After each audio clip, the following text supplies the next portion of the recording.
controls are not important. It's just that I can only cover so many of the key concepts, and I've just selected a few of them that we can apply together. All right, now that we have answered our questions, let's begin our analysis. I've armed you with some key fundamental concepts about the profile. You at least now know how to distinguish between an imbalanced and a balanced market, and you know that a balanced market basically tells me that there's uncertainty in the market. And the key thing that we have to do when we begin analyzing using the profile chart, is we have to look at it in context of what is happening in the market.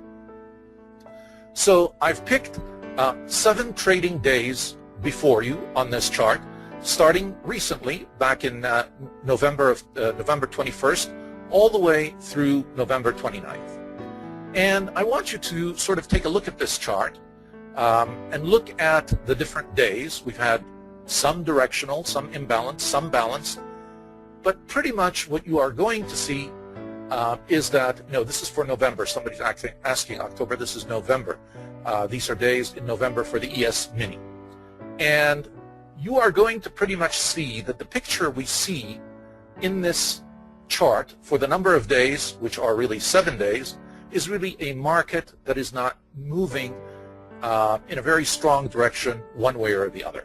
So overall, we are moving within a range. And if you actually go back a week or two conceptually, you will remember that that was the period right before the election and right before the FOMC meeting. So it really does make a lot of sense that the market wasn't quite sure which way it was going. Does that mean we can't trade the market? No, of course not. But we have to be very careful and very astute when we do that. And let me show you how we begin to trade the day that is going to come after 10/29. That was the end of the week, so the next day is the market will open on Sunday afternoon. All right, before we begin to look at how we're going to trade, I just wanted you to take a look at the same picture from a traditional perspective, looking at it using candlesticks. I never trade using strictly the profile. I always integrate both my traditional analytical tools with the profile, and that really gives me tremendous leverage. Not only am I able to see everything that every technical analyst out there is able to see, but I'm also able to add onto that the power of the profile and the key analytical pieces that the profile gives me. So always keep that in mind. You always want to look at both pictures. So we continue here, and I focus even a little bit more on what we're looking at. And even if you look at this picture from a candlestick, if you know a little bit about candlesticks, what we see here in these 7 days is quite a bit of uncertainty. We're seeing a lot of dojis and very small-bodied candles. So there's a pending change that's coming in a market of uncertainty. So here's where we were, and now I'm going to begin to think, what do I do on Sunday when the market opens? I would like to be able to place a trade, and we'll take a look at how we're going to approach that. Okay, back to our picture again of the entire period that we're looking at. And one thing that I want to highlight for you that's always very important are my price points of control. We talked about those earlier, the price points of control. These are the points at which we had the highest number of TPOs for each of the days. And as the first step in this analytical, simple analytical process I'm going to teach you, I want you first of all to identify them, and they're very easy to identify. This market profile gives us this nice red line. But not only identify them in terms of location, I want you to be able to identify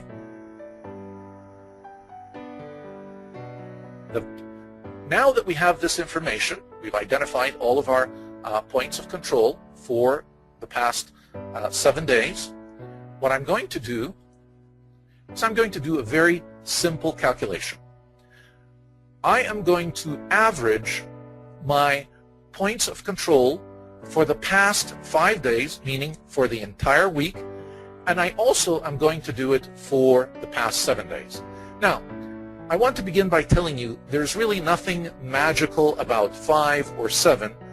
The key concept that I want to convey to you is that you want to look at things over a period of time. So I could be doing this for an entire month. I could be doing it for just 2 weeks. I chose simply because this was the period of uncertainty and there was an impending change coming in the market to focus on this.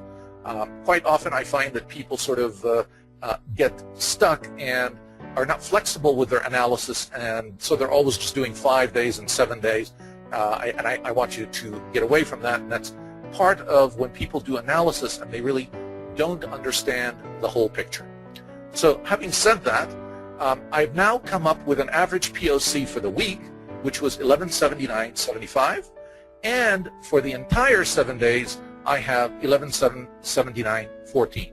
So what does that really tell me? Well, it tells me that we're still pretty much, in terms of the point of control, pretty close for the week and for the 7 days, with a slight favor, if you will, to the upside. We moved a little bit, not much, but a little bit. All right. Now we get to the interesting point. And the interesting point is the open. So I'm looking now at the beginning of the week, and for the futures, of course, as you are all aware, this starts on Sunday evening or Sunday afternoon, and the market opens. And the market now opens at about 1180.5, all right? And I take a look at what happens at the open. Now first, I'm one of those people that really likes to trade the open. I find that there are always good opportunities at the open if you've done a careful analysis and you have a good understanding of the market. It allows you some tremendous opportunities. So I will share with you one of the tactics or strategies that we use. And take a look with me here. And the first question I'm going to ask you about this particular open, and I'm assuming that everybody can recognize that the market opened right here at about 1180.50. The market dropped down, and we had one TPO at 1180.25, and then it jumped back up 2 TPOs. At this point, without any more information,